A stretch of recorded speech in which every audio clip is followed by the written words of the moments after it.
Hello guys, welcome back to my channel. তো আগের এপিসোডের লাস্টে আমরা দেখেছিলাম অবজারভেশনে গ্যাস লিকেজ হওয়ার কারণে সেখানে ব্লাস্ট হয়ে যায়। এর মধ্যে সেখানে ভয়াবহ সিচুয়েশন ক্রিয়েট হয় আর জিনের খোঁজে জিনিয়া আর তার ফ্রেন্ডরাও সেখানে আসে, বাট তারা তাকে পায় না। ওই ভয়াবহ রাতের কথা ভেবে যে হাংসংকে বলে ওই রাতে অ্যাম্বুলেন্সের সাইলেন্সারের আওয়াজ আজও আমি শুনতে পাই। হাংসং বলে তা আমিও ভুলিনি, সেই জন্যই তো আমি ফায়ার ফাইটার হতে চাই, যাতে এই আওয়াজ শুনে শুনে তার অভ্যাস হয়ে যায়। তারও অনেক বেশি খারাপ লেগেছিল যে ওই সময় সে জিনের সাথে থাকতে পারেনি, আর সেই জন্যই সে জিনিয়াকে তার ব্যাপারে কথা বলতে না বলতো, কারণ সে নিজেকে আর ডিপ্রেশনে ঠেলতে চাইছিল না। এমনটা নয় যে সে তার ফ্রেন্ডকে ভুলতে চায়। এখানে জিনিয়া তাকে সরি বলে তার এমন ব্যবহারের জন্য, আর এটাও বলে যে এখন থেকে সে সবকিছু ভুলিয়ে আবারও নতুন করে লাইফ শুরু করতে চলেছে। তাই আজকের পর থেকে হাংসুক যেন তাকে নিয়ে চিন্তা না করে, কারণ হয়তো সে এখন থেকে কাজে ব্যস্ত থাকবে, তাই তার সাথে কলে কথা বলতে পারবে না। জিনিয়া আর হাংসুকের মধ্যে সমস্ত মিসআন্ডারস্ট্যান্ডিং ক্লিয়ার হয়ে যায় আর জিনিয়াও এখান থেকে চলে যায়। তার ভেতরে আসার পর হাংসুর নজর যায় সেই গেমটির উপরে, অ্যান্ড তার জিনের কথা মনে পড়ছিল যখন কি তার সামনেই বসেছিল জিন, অ্যান্ড সে বলছিল যদি ওই দিন আমি না মরতাম তাহলে এই গেমটা আমি জিততাম। আর তখনই হাংসুক ওই কার্ডটি তুলে পড়ে যাতে জিন তার জন্য গুড উইশেস লিখেছিল অ্যান্ড তাকে একটি ভালো লাইফ কাটাতে বলছিল। অন্যদিকে আমরা জিনিয়াকে দেখি অ্যান্ড বাসায় ফিরতে ফিরতে সে ভাবছিল যখন ওই দিন ইনজার্ড লোকেদের হসপিটালে পাঠানো হয়েছিল সেখানে জিনিয়া অ্যান্ড জিনের মমও ছিল। আর তখন জিনের মম এটা জেনে শকড হয় যে জিনিয়ার নামে যার অপারেশন চলছে সে আর কেউ নয়, ওনার ছেলেই ছিল।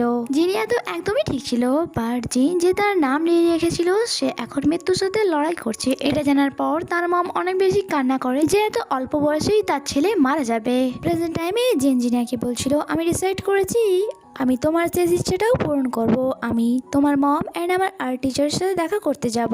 আর এখানে আমাদেরকে ওই সময়ে সিন দেখানো হয় যখন জিনের মৃত্যুর পর তাকে এক গ্রিম রিপার নিতে এসেছিল, আর তার কাছ থেকেই সে জানতে পেরেছিল যদি সে এক গ্রিম রিপার হয়ে যায় তাহলে যে কোনো সময় যে কোনো টাইমে এই দুনিয়াতে সে যেতে আসতে পারবে।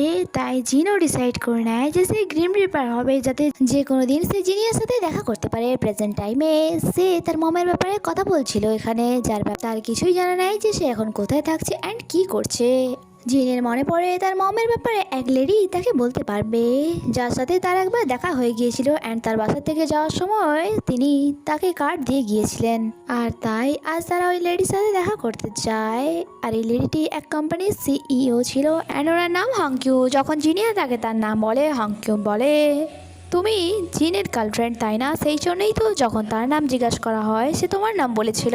জিনিয়ে জানে আমার জিনের মমের সাথে দেখা করাটা খুবই জরুরি, কারণ আমি ওনাকে কিছু বলতে চাই, বাট এর আগে আমি ভীতু হয়ে পালিয়ে গিয়েছিলাম। তখনই হাংকিউমের মনে পড়ে যখন কয়েক বছর আগে সে জিনের মমের সাথে দেখা করতে গিয়েছিল। অ্যাকচুয়ালি জিনের মম হাংকিউমের হাজব্যান্ড বিবাহিত হওয়ার পরেও সে জিনের মমের সাথে ছেলে জন্মেছিল, আর ওই ছেলেটি জিন ছিল। জিনের ড্যাড তাদেরকে টাকা দিয়ে চুপ থাকতে বলতো অ্যান্ড মমও অনেক ভয় পেয়ে চুপই থাকতো। অ্যান্ড ওই দিন জিনের ড্যাড রামু অ্যান্ড তার মমকে একটি কন্ট্রাক্ট সাইন করতে বলেছিল যাতে তারা তার প্রপার্টিতে কোনো অধিকার দেখাবে না। অ্যান্ড ওই দিনই হংইউ তার মমের সাথে দেখা করতে এসেছিল। অবাক হওয়ার ব্যাপার তো এটাই ছিল যে হংকিউম জিনের মমকে গালাগালি দেওয়ার জায়গায় সে তাকে কন্ট্রাক্ট সাইন করতে মানা করছিল। আর এটা জেনে সে অবাক হয়েছিল যে জিনের মম কোনো টাকার ডিমান্ড করছে না। হংকিউ নিজেও তাকে বিয়ে করেছিল শুধুমাত্র টাকার জন্য, যাতে সে বড়লোকের জীবনযাপন করতে পারে। তাই সে ওই কন্ট্রাক্টে ছেড়ে দেয় অ্যান্ড ডিসাইড করে সেও ডিভোর্স নিয়ে নেবে। জিনের মৃত্যুর পর তার মমও একটি আর্ট স্টুডিও খুলে নিয়েছিল অ্যান্ড তাকে হংইউ একটা লেটারে কংগ্রেচুলেশন জানায় অ্যান্ড এটাও জানায় যে সে ডিভোর্স নিয়ে নিয়েছে। জিনের মৃত্যুর পর মম নিজেকে তার মৃত্যুর কারণ ভাবছিল অ্যান্ড এখান থেকে যাওয়ার আগে সে জিনিয়ার সাথে একবার দেখা করতে চাইছিল, বাট জিনিয়ার তো মমের সামনে আসার মতো সাহস হচ্ছিল না, কারণ সে জিনের মৃত্যুর কারণ নিজেকে ভাবছিল। তাই সে সেখান দিয়ে চলে যায়। বাট প্রেজেন্ট টাইমে জিন তাকে বলছিল তুমি মমের সাথে দেখা করে কি করবে যদি তিনি জানতে পারেন যে আমার মৃত্যুর কারণ তো আজ জানার পর হয়তো তিনি তোমাকে ঘৃণা করবে। জিনিয়া বলে যে আমার কাছে আর 2 দিনই তো বেঁচে আছে, তাই আমি চাই ওনার সাথে দেখা করে নিজের মনটা হালকা করতে।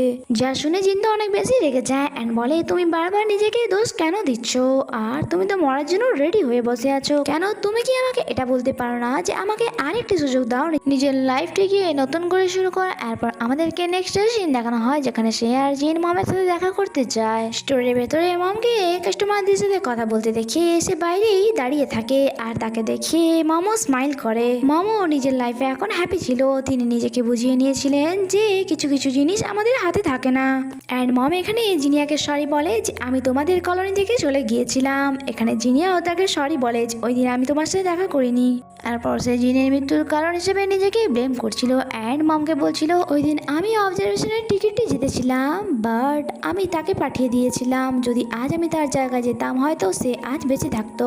যা শুনে মম তাকে হাক করে সান্ত্বনা দিচ্ছিল অ্যান্ড বলছিল ভুলে যাও এইসব, কারণ সবকিছু আমাদের হাতে থাকে না। মম তাকে জানায় জিনের মৃত্যুর পর আমি অনেক বেশি ডিপ্রেশনে চলে গিয়েছিলাম, বাট নিজেকে কাজের মধ্যে বেঁচে রেখেছি যাতে আমি ডিপ্রেশন থেকে বেরিয়ে আসতে পারি অ্যান্ড আমি নিজেকে সামলাতে পেরেছি। অ্যান্ড তিনি বলে যদি এই সময় আমি জিনকে বলতে পারতাম যে এখন আমাকে নিয়ে তার চিন্তা করার কোনো দরকার নেই। জিনিয়া দৌড়ে বাইরে গিয়ে জিনকে ভেতরে নিয়ে আসে যাতে সেও তার মমের সাথে দেখা করতে পারে। মমকে দেখে সে অনেক বেশি ইমোশনাল হয়ে পড়ে এখানে। আর ওই সময় তিনি রামোর কোট বের করে পরে নিয়েছিল অ্যান্ড রামো ওনাকে হাক করে নিয়েছিল। ওই সময় মম শুধু এটাই বলে যে কোট অনেক বেশি গরম। তারপর সে বাই বলে কারণ সে আজ এই কোটটি জিনিয়াকে দেবে। আর এখানে জিন তার মমকে গুড বাই বলে আর শেষবারের মতো নিজের মমকে দেখে সে অনেক বেশি কান্না করে। মম গিয়ে ওই কোটটি জিনিয়াকে পরিয়ে দেয়। আর কিছুক্ষণ কথা বলার পর সে সেখান দিয়ে চলে যাচ্ছিল অ্যান্ড ভাবছিল 10টা উইশ তো পূরণ হয়ে গিয়েছে, তার মানে কি জিন চলে গেল। আর সে পাগলের মতো জিনকে খোঁজা শুরু করে বাট সে পায় না। আর এখানে এই এপিসোডটি শেষ হয়। আগে কি হয় তা জানতে স্টে কানেক্টেড। Bye bye.